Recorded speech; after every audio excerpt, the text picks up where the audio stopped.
Ang stress sa mga manok ay pwedeng magdulot ng mahinang kalusugan at mababang produksyon ng itlog.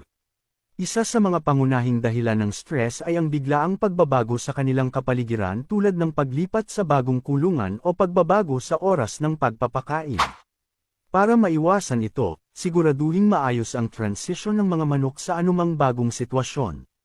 Dahan-dahanin ang pagbabago sa kanilang routine para magkaroon sila ng oras na maka-adjust. Mahalaga rin na maiwasan ang sobrang sikip sa kulungan.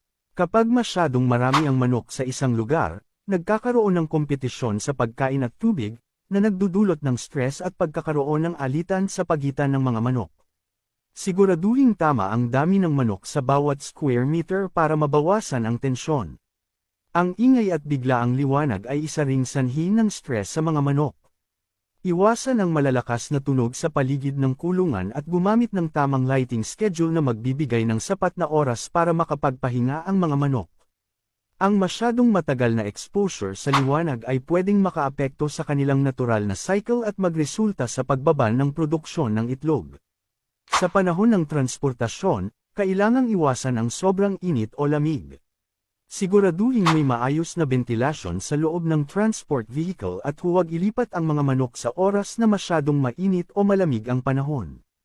Ang tamang temperatura ay makakatulong